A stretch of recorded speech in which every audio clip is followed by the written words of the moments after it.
ons gaan 'n gebed saam doen, en dan gaan ons 'n lied saam sing, en dan gaan ek vir Dominee Martyn net voorstel. Kom ons bid saam. Hemelvader, wat 'n groot voorreg om vanmôre saam met hierdie groepie mense te wees, en eer en lof en dank aan U te bring, die God wat alleen lofwaardig is. As ons daaraan dink, Here, dat die hemele nie 'n oomblik van stilte het nie, want die serafs en engele roep uit, heilig, heilig, heilig is die Here. Ag Here, as ons maar net so ietsie kan verstaan wat die engele al reeds weet van die heiligheid van God en die grootheid en die almag van U self. Here, dan glo ek ons sal U met groter toewyding dien, en Here, met soveel passie en met soveel oorgawe aanbid vir wie U is en vir wat U vir ons kom doen het. Maar baie dankie vir die Heilige Gees wat vir ons deur die woord stelselmatig lei in hierdie waarheid, sodat ons geestelik kan groei na volwassenheid, sodat ons kan onderskei tussen reg en verkeerd en U kan dien in gees en in waarheid. Baie dankie, Here, vir elkeen wat vanmôre ver baie, Here, trotseer het en dan ook die moeite gedoen het en die tyd uitgekoop het om hier te wees. En ek wil vanmôre vir U dankie sê, dat ek saam met hulle hier kan wees. Hulle wat, Here, naby bly en hulle wat, Here, in die naburige dorpe is, wat die moeite gedoen het om te kom. Ek wil eer bring aan U, Here, en ek wil ook baie dankie sê, dat hulle saam met ons hier is, en ons eer U, dat U die een is wat dit in hulle harte gewerk het, want wonderlike Here, dit is so, dat U 'n blymoedigheid in ons harte werk, wanneer ons saam is rondom U woord en U waarheid. Ag Here, ons neem nie van selfsprekend aan dat mense hier is nie, van die jongste tot die oudste, aanbid ons U groote en U wonderlike naam. En ag Here, hier by die stigting van Berea gemeente is die gebed van my hart, dat ons 'n gemeente sal wees wat lief is vir die Here in die eerste plek.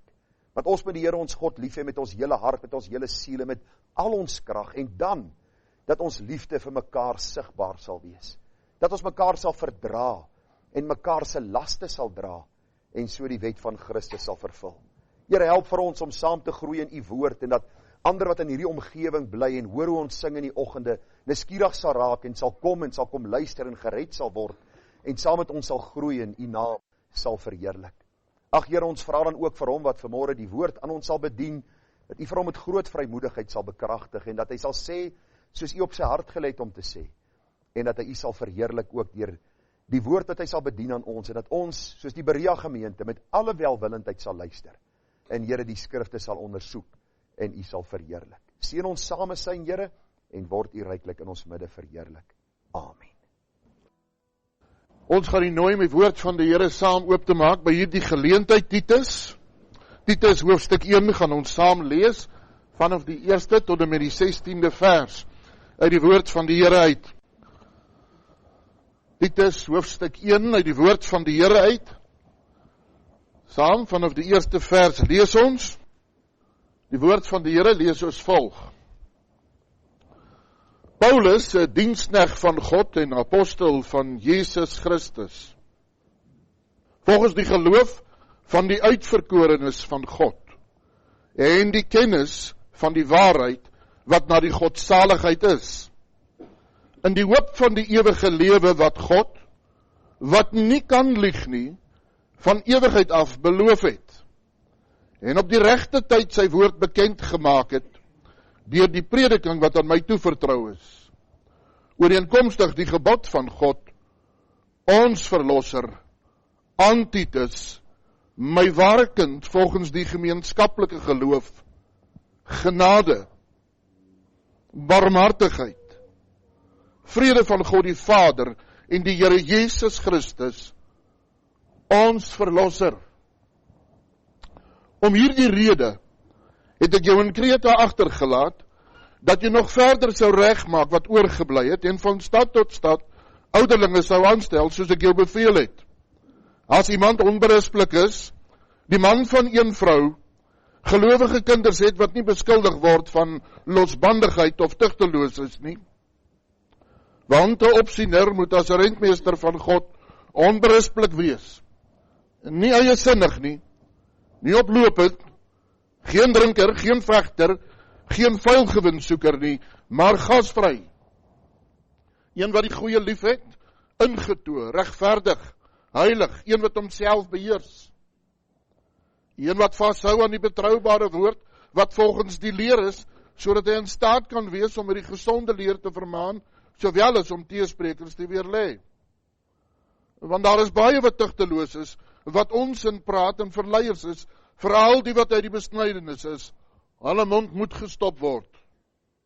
Hulle keer hele huise onderstebo, deur te leer wat nie bestaan nie, terwille van vuil wins. Een uit hulle eie profeet het gesê, die Kretense is altyd leenaars, ongediertes, luibuike. Hierdie getuienis is waar. Daarom moet julle hulle skerp bestraf, sodat hulle gesond kan word en in die geloof kan wees. En hulle nie besig hou met Joodse fabels en gebooie van mense wat van die waarheid afgewyk het nie. Alle dinge is rein vir die reines, vir die besoedeldes en die ongelowiges egter is niks rein nie. Maar hulle verstand sowel as hulle gewete is besoedel. Hulle bely dat hulle God ken, maar hulle verloon hom deur die werke, omdat hulle gruwelik en ongehoorsaam is en ongeskik vir elke goeie werk. Tot sover uit die wonderlike woord van die Here uit. In besonderheid hierdie gedeelte, en besonder onder andere ook vers 5, so woorde wat ons gelees het, om hierdie rede het ek jou in Krete agtergelaat, dat jy nog verder sou regmaak, wat oorgebly het, en van stad tot stad ouderlinge sou aanstel, soos ek jou beveel het, wil ons by hierdie geleentheid praat, met die Gerard en met die as gemeente, oor hierdie baie belangrike saak in die trant van die skrif, wat dan vanmôre na vore kom, belangrike waarhede om 'n gesonde gemeente te bou. Belangrike waarhede om 'n gesonde gemeente te bou. Ek wil 'n denkbeeldige brief aan u voorhou wat iemand geskryf het van en 'n denkbeeldige prent geskets het asof dit die dag van die Here Jesus was. En die Here Jesus het toe hy op aarde was, aansoek gedoen om manne te bekom vir sy groot opdrag om uit te gaan die wêreld in. En hierdie persoon het 'n denkbeeldige 'n brief geskryf om net 'n bietjie dinge uit te lig en dat ons kan sien en herinner word, hoe dink die wêreld oor leierskap? En wat sê die woord? Wat moet dit wees? Sy brief gaan soos volg. Aan Jesus, seun van Josef, krynwerkerwinkel Nasaret. Vanaf die Jordaniese bestuurskonsultante, geagte meneer. Dankie dat u die CV's van 12 manne wat u gekies het vir bestuursposisies in u nuwe onderneming aan ons voorgelê het. Almal van hulle is volgens wetenskaplike metodes getoets en ontleed. Dit is ons kundige mening, ten eerste dat die meeste van u genomineerdes 'n gebrek aan opleiding het, sowel as 'n tekort aan aanleg en beroepservaring, veral vir die enorme organisasie wat u in gedagte het. Hulle besit ook nie begrip van goeie spanwerk nie. Ons voorstel is dat u verder sal soek na meer geskikte kandidaate met ervaring in bestuur en wat 'n gewisse bewys toon van vermoëns en aanleg.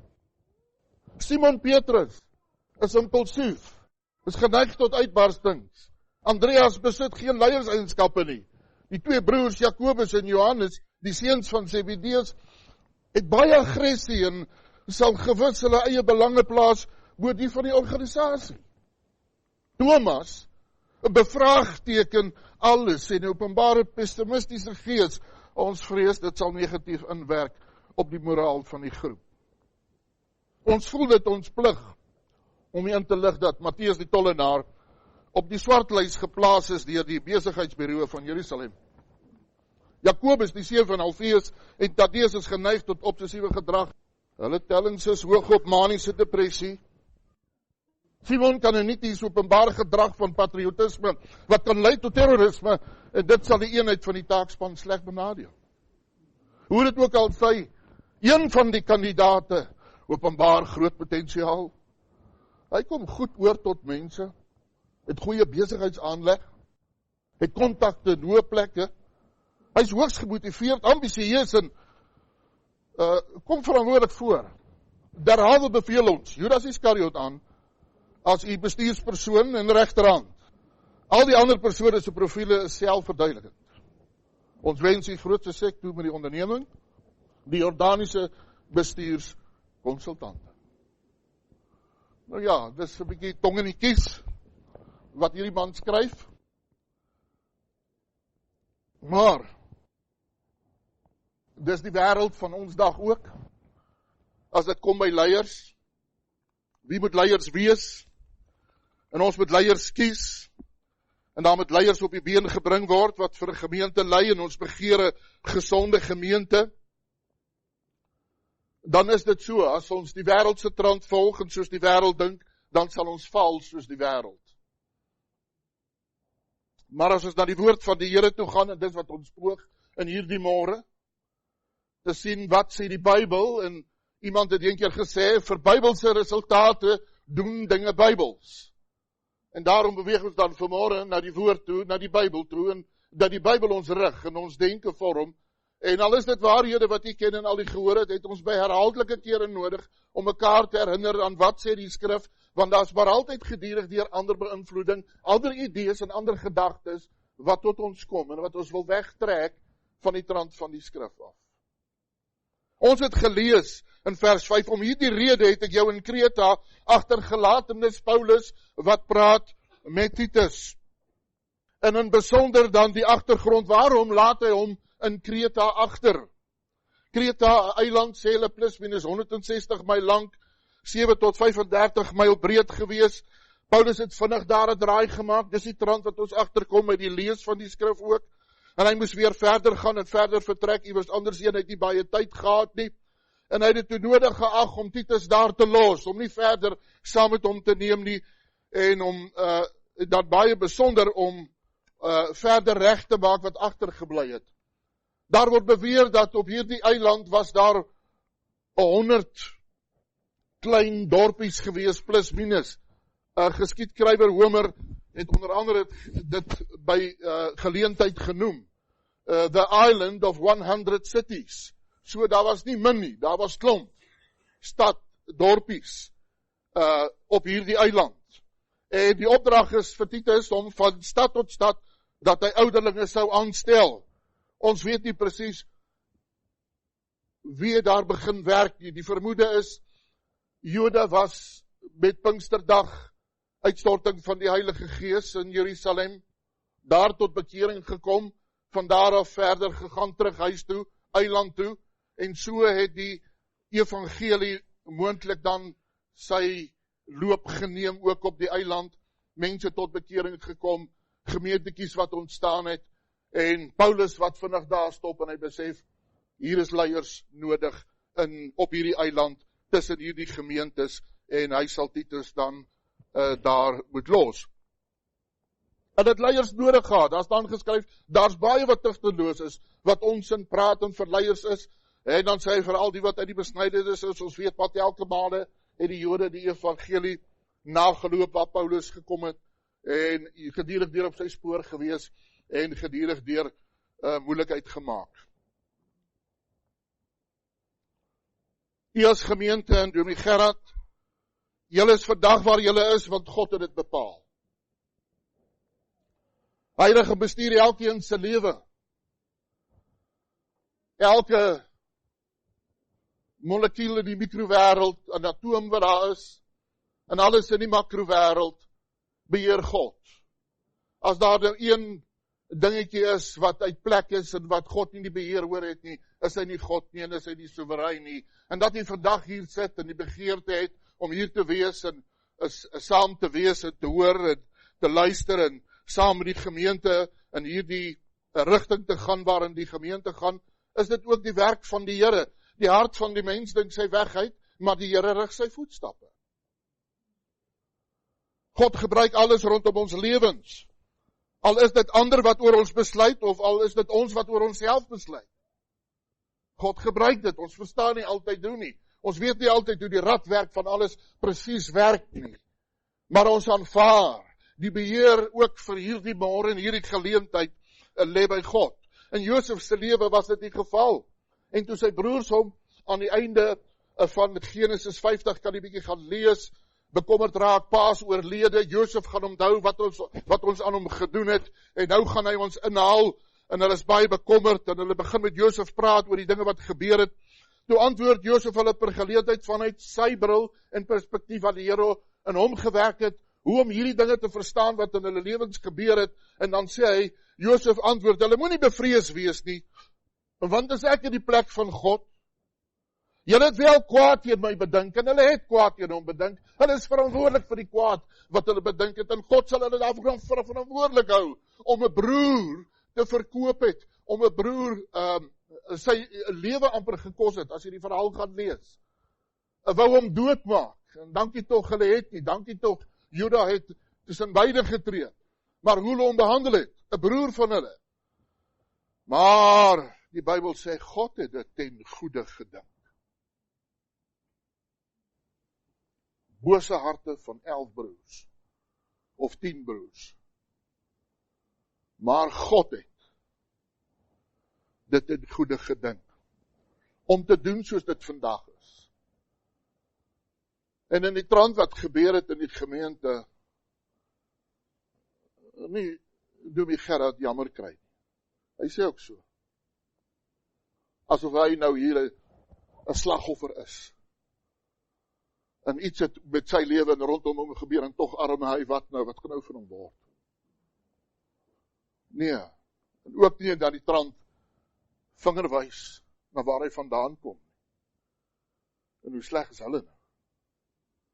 Nee, God het werk. En God is besig om te werk. En dit wat hier gebeur, is nie 'n speldekoppie gebeurtenis nie. Hierdie gebeure wat hier gebeur, begin al van die 1800s af. Het al in Britannië begin. Het al in die 1900s, al hoe meer is daar 'n ontwaking van die klassieke gereformeerde leer. Alhoewel ons sit in 'n sogenaamde atmosfeer rondom ons met baie gereformeerde denke en leerstellings, maar is daar 'n herlewing van die klassieke gereformeerde leer. En dis wat hier gebeur. God is besig. In die brief waarmee ons besig is, Paulus laat Titus in Kreta agter om leier te wees. 'n Leier is daar om ander te dien, nie om bedien te word nie. En in dienende leierskap is die Here Jesus natuurlik ons voorbeeld, baie duidelik. Terwyl sy disippels loop en veg vir eerste plek, en wie gaan minister wees van dit en dat, as die Here Jesus nou hier kom oorneem, en hy gaan nou die Romeinse juk afgooi, en hy gaan nou hier 'n wonderlike koninkryk vir hulle op die been bring, veg hulle vir 'n plek, en die Here Jesus wys hulle in die bovertrek, hy trek sy kleed af, en hy was hulle voete, en hy was die wat hom verraai, en hy was die wat hom verloon, sy voete, en hy wys, hoe sal daar gedien word, en hoe dien 'n leier. En dis 'n uitdaging, Dominee Gerard, vir jouself, en vir elke ander leier wat uit hierdie gemeente sal opstaan. U is hier om te dien, soos die meester die voorbeeld gestel het. God se soewereine hand het dit tot hierdie dag, plek en tyd bepaal vir jou lewe, om God te verheerlik. Daarom staan daar ook aan God al die eer, Soli Deo Gloria. En dis wat die gemeente begeer dan ook, aan God al die eer alleen. En mag dit hier so wees, Dominee Gerard, jy is geroep deur God om 'n gesonde gemeente op die been te bring, en dis nie alleen op jou skouers nie, soos jy ook nou gesê het, maar saam met die gemeente, om gesonde leiers daar te stel. Hoe sal dit doen? Hoe sal dit gebeur? Ons moet net vandag kyk na die gedeelte wat ons gelees het, en daar's 'n raakpunte wat hier na vore kom, wat ons wys hoe. Om 'n gesonde gemeente te bou, begin by leiers wat reg maak.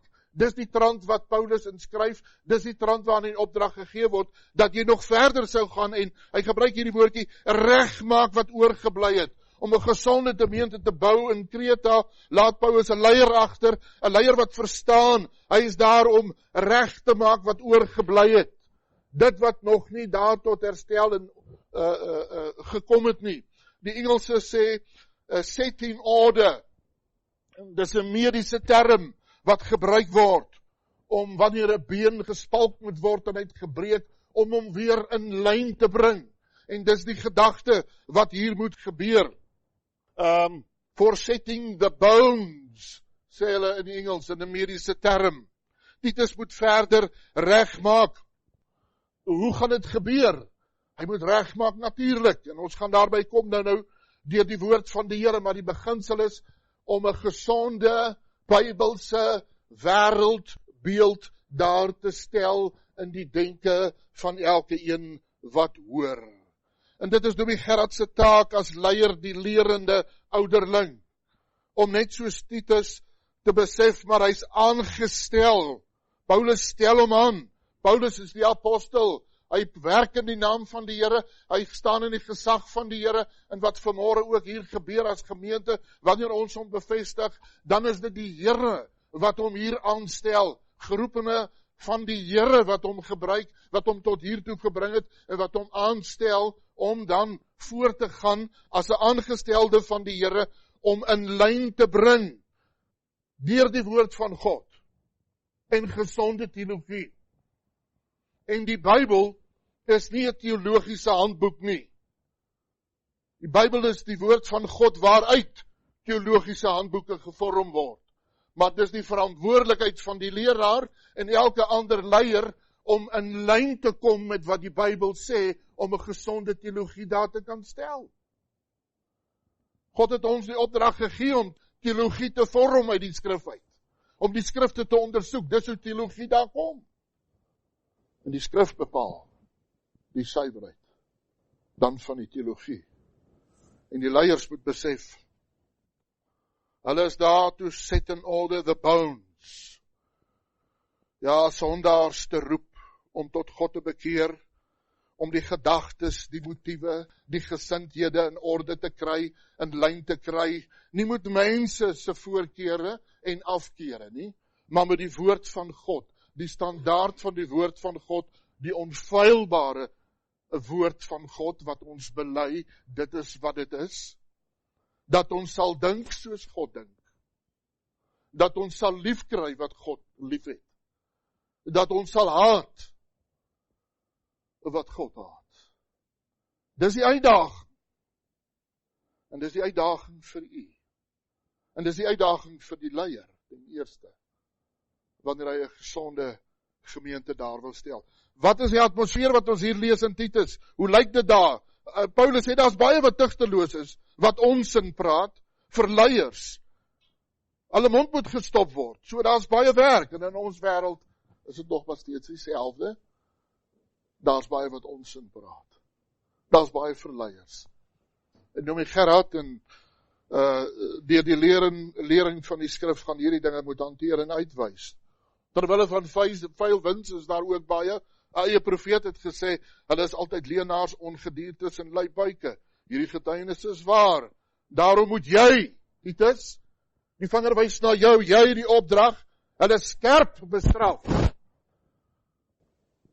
Moenie kwaad raak, dalk in een lewe, as jy met sonde speel en die dag kom, omdat u hier ingestap het en niet vrywilliglik u kom sorteer hier, en u moet skerp bestraf word oor sonde in die lewe. Wees gereed daarvoor wanneer dit kom, want dit kom een of ander tyd, as u met sonde gaan speel. Dominee Gerard, u word aangestel as iemand wat anders sal leer oor God, en die Here leer u natuurlik, en die Here leer u deur sy woord, en deur sy gees, en hy onderrig u, wanneer u voorberei, wanneer u lees, wanneer u bid, wanneer u pyns, wanneer u hoor wat ander leer en sê oor die woord, en die gees van die Here sal deur die woord van die Here sorg, dat u reg maak wat verkeerd is. Partykeer sal hy preek, en soos daar al in die verlede gesê is, dan loop die man kwaad by die huis in vir die vrou, want sy het by dominee gaan kla oor hom. Maar God se gees werk deur God se woord. Hoe gebuig en hoe gebukkend is ons net nie onder die sonde val nie. Ons is kromstokke. En ons het God nodig om ons in lyn te bring met hom. En hoeveel maal moet kinders nie in die huis in opvoeding aangemoedig word en vermaan word nie, des te meer nog ook die kinders van God. So weet maar, daar gaan in lyn gebring moet word. En mag Dominee Gerard hierdie aanstelling aanvaar as 'n roeping van die Here weer opnuut. Ons self geroep te wees van God, om hierdie werk te doen. En dis nie 'n maklike werk nie, maar dis moontlik deur die Gees van die Here. Tweedens, om 'n gesonde gemeente te bou, vra vir 'n onberispelike leiers. 'n Opsiener moet 'n rentmeester van God onberispelik wees. Hierdie woord onberispelik, om niks in jou optrede te hê waaroor iemand 'n klag kan inbring nie. Dis die trant. In die algemene trant van jou lewe. Ons weet, 1 Johannes sê, maar as ons sê dat ons geen sonde het nie, mislei ons onsself, en die waarheid is nie in ons nie. Ons weet dit. Ons is nie volmaak nie. Maar in die skrifse trant, in hierdie trant, wanneer dit by leiers kom, is daar sekere aspekte in die lewe van 'n mens wat geëien kan word, gesien kan word, en wat in lyn moet wees met die wil van God, om 'n gesonde leier daar te kan hê. En die gemeente moet daai standaard ken, sien en handhaaf, en daarvolgens leiers kies. En die leier self wat voorgaand lerend, vir hom ook. 4 areas wat uitstaan: persoonlike lewe, gesinslewe, sy algemene lewe, in die sosiale lewe in die publiek, maar dan ook in 'n lerende hoedanigheid. Hoe lyk sy lewe daar? In hierdie 4 areas wat na vore kom. Daar's 5 dinge wat Paulus pertinent noem. En dit raak 'n mens se lewe. Wat nie hoort by 'n gesonde opsiener nie. En watter dinge? Vers 7 het ons gelees. Ons gaan net vinnig daarna kyk. Wat hoort nie by 'n gesonde opsiener nie? Ten eerste eie sinnigheid. Menende hy doen nie dinge in die aanbidding van God en kinders van God volgens sy wil. Hy is nie 'n diktator nie. As sy karakter diktatorskap toon, dat of jy nou op die bootjie is of af die bootjie is, hierdie bootjie sal vaar. En al hang jy en wapper in die wind hier aan die kant, sterkte vir jou. En jy sal maak soos ek sê nie. Want ek het so besluit. Dan is dit gevaar vir 'n gemeente en dis 'n gevaar vir daardie leier as dit sy hart is. Hy soek nie sy eie wil nie. Soek altyd die wil van God. Altyd die verheerliking van God. Een van die 5 solas. Gedurig deur in sy lewe vra hy homself, of ek dat eet of drink of enige iets doen ek dit werklik tot eer en verheerliking van God? Is ek dan ook 'n leier wat verander voorgaan tot eer en verheerliking van God? En dis 'n baie gevaarlike ding, en Paulus weet, as hy leiers daar wil stel, kan dit nie 'n man wees wat sinnig is nie. Sy sin word beheer deur sy vrou. Nee, deur die woord van God. Deur die woord van God. Bepaal die wil van God. En dis wat sy sin beheer. Dis waar volgens sy dink, beplan en hy. Net vinnig in die Ou Testament was daar koning Josia, wat per geleentheid besluit het, hy is koning, maar dis nie goed genoeg nie, hy sal maar die priester ook wees. Bring die offerhoofpanne en die wierookpanne en hy gaan offer, hy sal self offer, staan julle almal terug, eiesinnig volg hy sy wil, en jy ken die verhaal en jy kan weer gaan lees, en hoe die Here hom tref in die tempel met malaatsheid. Verskriklike sonde, eiesinnigheid. Sê die skrif nie ook, dis afgodediens nie? Hy 'n sinnige man het homself lief. En niemand anders nie. Hy het sy weg lief, sy idee lief, sy plan lief, sy lewe lief. Wat hoort nie by 'n gesonde opsiener nie, ook oplopendheid. Een wat gedurig moue oprol en die arms is bak en hy is reg vir die geveg. Hy wil beklei. Hy kry nie sy sin nie. Jakobus waarsku ons, so dan my geliefde broeders, elke mens moet gou wees om te hoor, stadig om te praat, stadig om toornig te word. En dan sê die 20ste vers, en mag hierdie insink in leiers se harte, want die toorn van 'n man bewerk nie die geregtigheid voor God nie. Punt. Nooit, ooit sal die toorn van 'n man die geregtigheid van God bewerk nie. Moenie dink jy's kwaad in die naam van die Here, want onreg het geskied, en jy gaan daardie onreg in die gesig kyk, en jy gaan hom storm. Jy's kwaad vir die Here se part, en jy gaan nou geregtigheid laat geskied, omdat jy kwaad is, wat ook al. Dit is 'n gevaarlike plek om te wees. Moses se toorn, die Here sê, praat met die rots, Moses slaan. Sy toorn het nie die geregtigheid voor God bewerk nie. God se oordeel was oor hom. 'n Man wat nie lankmoedig is, en nie kan luister nie, hoe kan hy ander leer? Hy is nie bekwaam nie. Hy sal 'n mislukking wees. 'n Gesonde opsiener is geen drinker nie. Hy sit nie soos 'n wynvlieg om die bottel nie. As jy die leier soek, dan is hy nie gedurig deur op ander plekke en ander geleenthede te vind, onder andere invloed nie, sodat wanneer dit nodig is, en hy die besluite moet neem, en hy saam met ander nigter moet wees, en nigter denker moet wees, want dit gaan oor siele van mense, dit gaan oor die ewigheid. En dan soek jy ook 'n leier wat nigter denkend is. Wie gaan vertroue hê in 'n leier wat nie eers in 'n tweegesprek kan byhou om raad te gee aan 'n soekende mens wat nood het, en hy soek 'n antwoord, en hy soek 'n uitweg en berading. Wie gaan weer na so 'n leier toe gaan? Jy het geen vertroue in so 'n mens nie. 'n Gesonde opsiener is geen vegter nie, hy is nie vinnig met sy hande en met sy tong nie. Raak die vorige gedagte, maar dit is baie belangrik om dit te besef.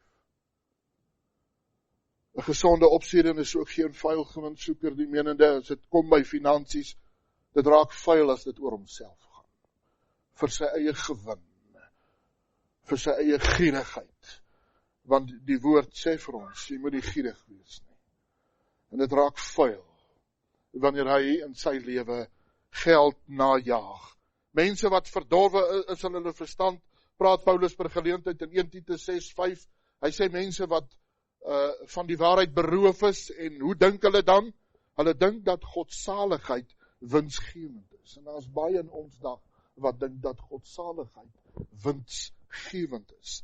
En ek is hier om te kyk hoeveel geld ek gaan maak uit die sakke van ander uit. Dit gaan nie oor die siele nie, dit gaan oor die shillings. Ag, hoe hartseer. 'n Opsiener moet soos 'n rentmeester van God, veral in hierdie areas wat genoem is, onberispelik wees, sodat sy oordeel teenoor mense en sy vermoë om die gesonde skrif daar te stel met 'n gesonde leierskap, om gesonde besluite te kan neem, sodat dit nie besoedel word op een of ander manier nie.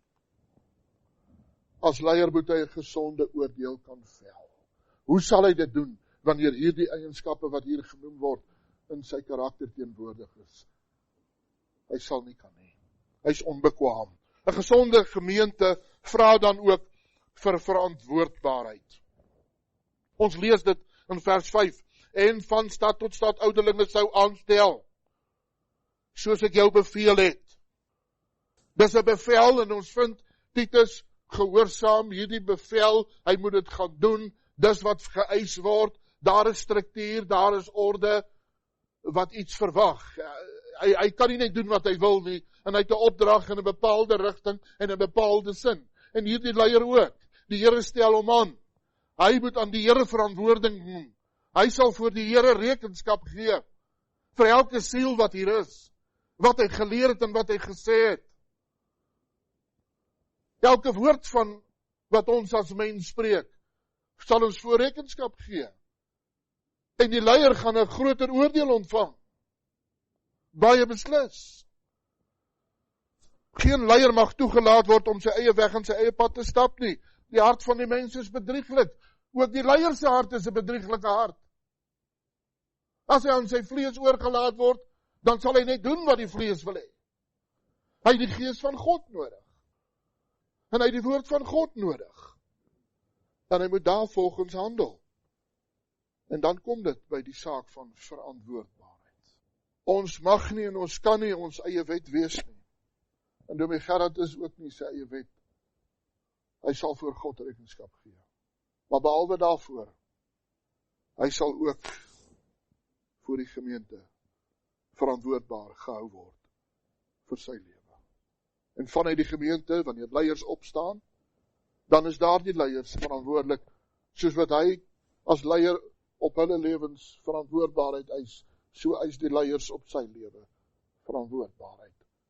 Mekaar in die oë te kan kyk, en mekaar te kan vertrou, met mekaar se siele, volgens die wil van God. En wanneer ons dit doen, moet ons maar versigtig wees.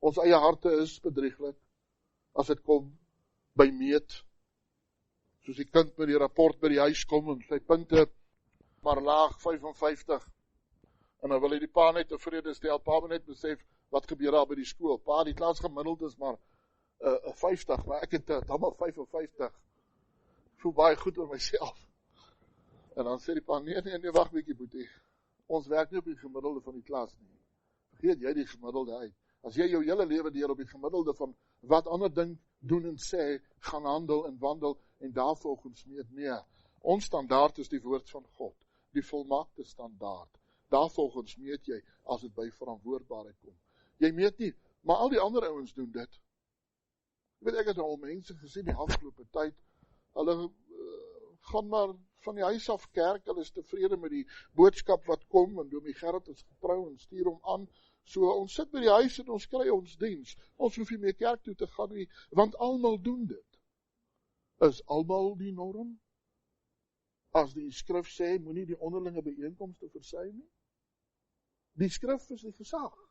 Hou jou verantwoordbaar teenoor die woord van God.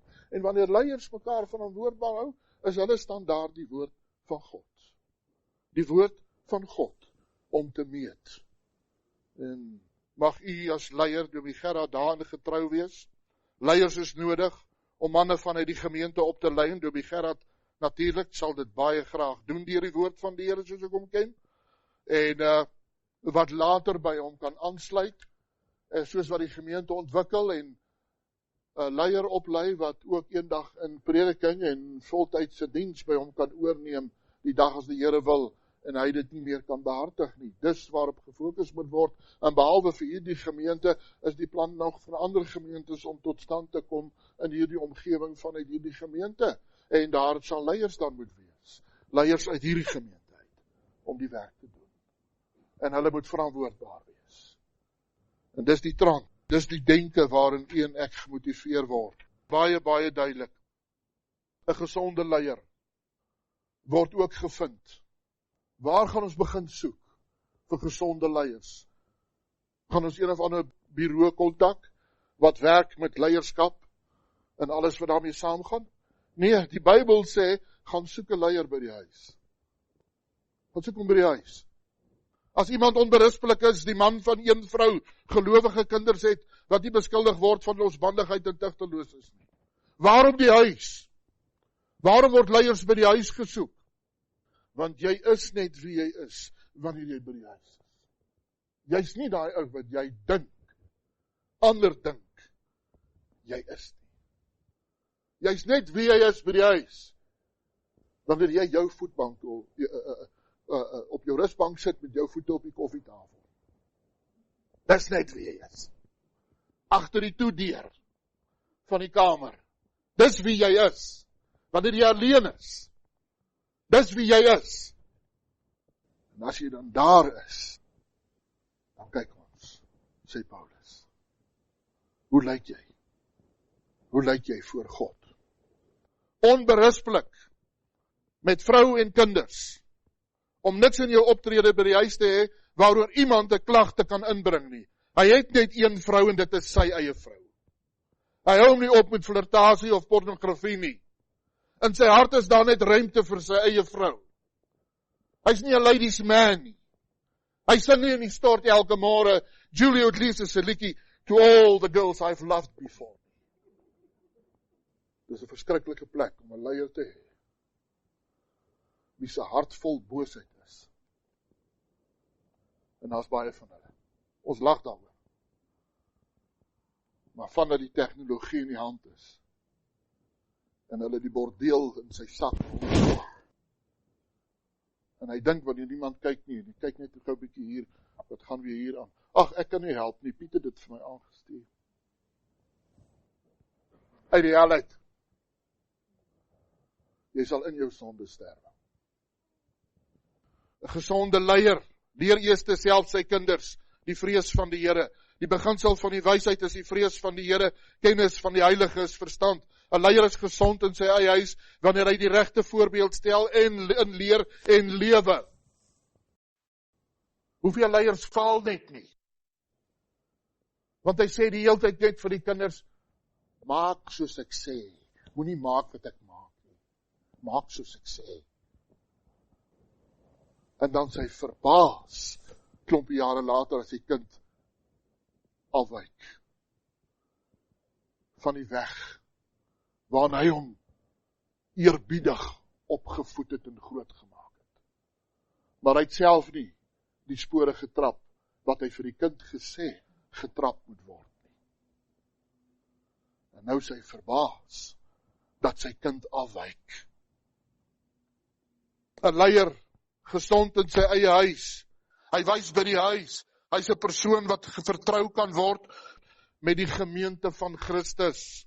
Sy eie kinders sien hom, sy eie kinders hoor hom, sy eie kinders glo hom, en sy eie kinders volg hom. Hy kan leier van die gemeente wees, as hy dit doen volgens die woord van God. Volgens die standaard van God. Hy wat by die huis geoefen en geleer is om God te vrees, sy lewe sal buite die huis, by die kerk, by die werk, 'n gesonde voorbeeld stel. Dis die trant wat Paulus inskryf en wat op Titus moet afgee. En as hy dan gaan leiers soek, gaan huise toe, gaan kyk wat gebeur daar, wie is hy daar? Want dieselfde eienskappe wat by die huis voorkom, is dieselfde eienskappe wat tussen die huisgenote van God moet werksaam wees. En die hoof van alles beslis dan integriteit. Ook hoe hy sy kinders regeer met alle waardigheid en onderdanigheid hou. Daar's baie wat hulle kinders in onderdanigheid hou, maar nie met waardigheid nie. O nee. Nee, hy's 'n tiran. Hy's 'n diktator. Hy doen dit met geweld. Hy doen dit met aggressie. Hy druk sy wil af. En daai kind vrees van die môre tot die aand. Leef hy in vrees in daai huis. Leef in vrees vir 'n diktator wat nie in waardigheid om leer en onderrig nie. As iemand nie weet om sy eie huis te regeer nie, is die vraag, hoe sal hy vir die gemeente van God sorg dra? 'n Gesonde leier word gekweek in die laaste plek in die mate waarin die betroubare woord vasgehou word. Een wat vashou aan die betroubare woord, dit moet 'n uitgemaakte saak in daardie mens se hart, siel en lewe wees, dat die woord van God is absoluut onfeilbaar. Absoluut betroubaar. Daar's niks in die woord van God wat afwyk nie. As niks in God en in sy woord en sy wese en sy karakter enigsins wat daar vir my 'n probleem is nie. En daardie een gaan en hy hou vas aan die woord. Hold firmly to the trustworthy message. Vashou die gedagte van 'n bull terrier, 'n hond wat sy kake gesluit is. En dis gesluit oor die gesag van die skrif, dis gesluit oor die onfeilbaarheid van die skrif, dis gesluit oor die soewereiniteit van God. Absoluut, 'n ouderling is 'n bewaarder van hierdie waarhede homself. En hy hou vas daaraan. Hy verstaan die waarheid. Hy gryp dit vas in 'n greep, soos 'n visarend 'n vis gryp, en daardie vis hou. Hy kan maar spartelend te kere gaan soos wat hy wil. As daardie kloue, daardie dier vasgegryp het, dan het hy hom en hy hou hom. Een wat vashou aan die betroubare woord, wat volgens die leer is. Let op die woordjie die, 'n bepaalde lidwoord. Nie 'n leer nie, die leer. Spesifiek die skrif, spesifiek die Bybel. Hy verstaan wat hy lees, hy verstaan wat hy leer, hy verstaan wat hy bely, en hy glo dit volgens die beginsels van die woord van God in sy denke. Hy doen nie wat hy doen, want oorle papi het op sy sterfbed gesê, ag my kind, jy los tog nou net nie hierdie politieke party nie, en my kind, jy los tog nou net nie hierdie kerk nie, hoor? En daar gaan pa se asem, ja pa, ek sal dit doen. Volgens die betroubare leer, wat jy self ondersoek. Wat glo jy? En hoekom glo jy wat jy glo? Nee, want my ouers het my so groot gemaak. Of jy kind is, of 'n volwassene is, maak nie saak wie is jy nie, kind of volwassene. Jy het die verantwoordelikheid. As jy tot jou verstand gekom het, en jy kan verstaan en onderskei, vat die woord, lees hom, ondersoek homself, soos Dominee Gerrit hier aangemoedig het, ook vanmôre. Gaan terug, gaan sien wat sê die skrif. Hy vorm nie vanmôre 'n nuwe leer nie, wat in die afgelope 2000 jaar nie gehoor en geleer is in die kerk nie. As hy hier in die kansel staan en vir hier sê, hoor ek het dan maar hierdie week dinge ontdek in die Bybel, ek wil vir julle sê, nog nooit het enige iemand dit raak gelees en dit gesien nie, en ek gaan nou vir julle iets wys, jou asem gaan snaak. Dan moet iemand net daar agter die 72 uithaal en hom uithaal. Vinnig, voordat hy nog klaar gepraat het, want dan is daar fout. As daar iets is in die afgelope 2000 jaar, wat die Heilige Gees nog nie in die Christelike kerk, in die harte van die kinders van God openbaar gemaak het nie, dan die Heilige Gees nie sy werk gedoen. Dan het God gelieg. Die bepaalde leer van die skrif, soos uitgedruk in die Nederlandse geloofbelijdenis, die Heidelbergse katekismus en die Dordtse leer is, wat ja, mense het dit saamgestel. Maar dis die teologie, wat volgens die skrif saamgestel is. Dis die randstene, waardeur die kerk die afgelope 2000 jaar, waarbinne hulle beweeg het. Bly in daardie randstene. Ondersoek die skrif, ondersoek die belydenis skrifte, want dit het nie ligtelik tot stand gekom nie.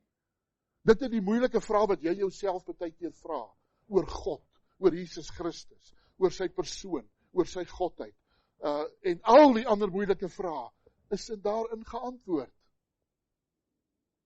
Een of ander stadium, voor een of ander probleem het die kerk tot stand gekom, en hulle moes dwalinge antwoord, en hulle het dit geantwoord, en dit is neergeskryf, en is vastgelê. Gaan lees dit, gaan leer dit. Ons noem dit die klassieke gereformeerde leer.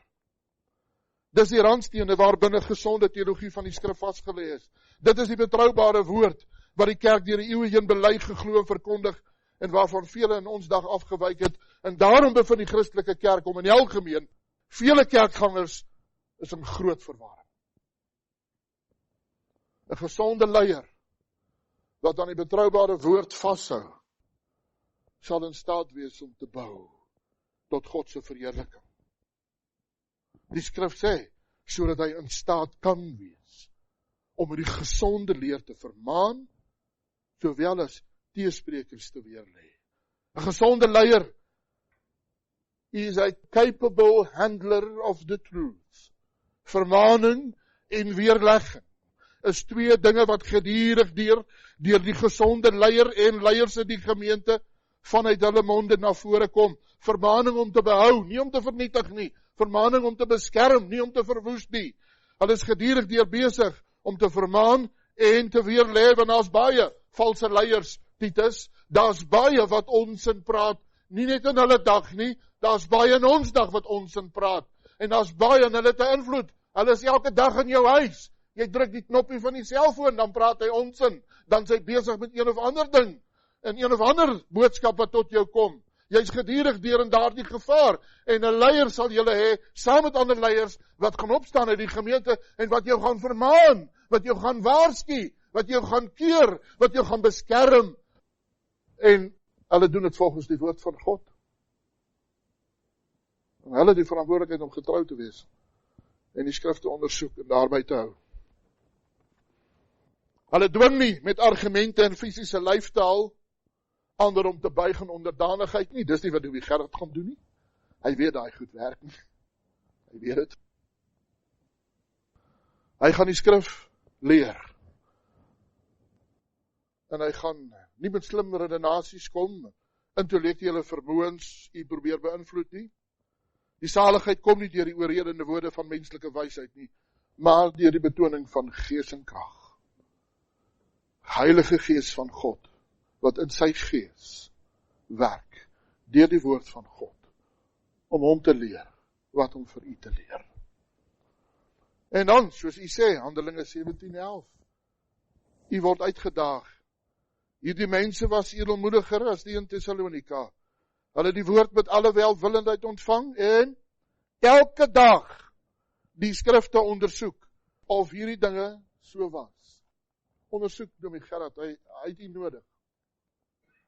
Help hom om in lyn te bly. Wees vir hom 'n klankbord. Wanneer die woord u hart tref, en hy is met berou voor God, sê dit ook vir hom. Hy het nodig om te hoor. Praat met hom. Hy wil hê jy moet dit doen. Maar ook wanneer hy in die naam van die Here hier voor staan. Hy is 'n mens en hy is feilbaar. Hou hom ook verantwoordbaar aan die skrif. En u gaan dit nie kan doen as u nie die skrif ken. Daarom moet u elke dag die skrifte self ondersoek. Die taak van 'n gesonde leier is om gedurig deur self die skrif te ondersoek, en mag die gemeente die hart van 'n Berea hê om elke dag dit te doen, en daarom sê u ook, u naam is Berea Christen Gemeente. Daarom, die uitdaging tot u en saam met Dominee Gerard is, set in orde. Dominee Gerard en gemeente, deur julle besig te hou met die woord, wat met alle welwillendheid in jou eie siel ontvang word, elke dag die skrifte ondersoek, en u gaan bekwame werkers daar kry. Bekwame werkers en 'n bekwame gemeente, wat die waarheid ken en wat die waarheid reg sny, sodat deur julle leer en deur julle voorbeeld as 'n leier 'n gesonde gemeente opgebou kan word tot eer en verheerliking van God, tot die uitbreiding van sy koninkryk, en mag God u bekragtig. Dominee Gerard vir jou en gemeente, om aan hierdie waarheid vas te hou, terug te gaan na die skrif toe, telke male terug te gaan, nooit moeg te word en moedeloos te word nie. En mag die Here dan deur hierdie woord om 'n gesonde leier te hê, maar ook 'n gesonde gemeente, tot eer en verheerliking van God. En in Suid-Afrika mag u 'n fakkel wees wat helder en duidelik brand, want ons het dit in die gereformeerde kringe baie nodig. Kom ons bid saam. Barmhartige Vader, ons dank u dat u aan hierdie gemeente getroue bedienaars skenk. Ons bid u, maak hom deur u Gees, hoe langer, hoe meer bekwaam vir die taak waarvoor u hom voorberei en waartoe u hom geroep het. Verlig sy verstand, dat hy u woord kan verstaan, en gee aan hom vrymoedigheid om die geheimenis van die evangelie bekend te maak. Verleen hom wysheid en insig om die gemeente saam met die ouderlinge reg te regeer en om die Christelike vrede te bewaar, sodat die gemeente onder sy bediening en deur sy goeie voorbeeld in aantal en deeg kan toeneem. Gee dat hy moedig mag wees in alle moeilikhede wat hy in sy diens mag teekom. Versterk hom deur die troos van u Heilige Gees, sodat hy tot die einde toe standvastig kan bly en eenmaal saam met die getroue dienaars in die vreugde van die Here ontvang mag word. Verleen die gemeente ook u genade, Here, om hulle teenoor hulle herder te gedra, soos dit hoort. Laat hulle hom as die gesant erken, en hulle aan sy lering en vermaning onderwerp, sodat hulle deur sy bediening van die woord in Christus kan glo, en die ewige lewe deelagtig kan word.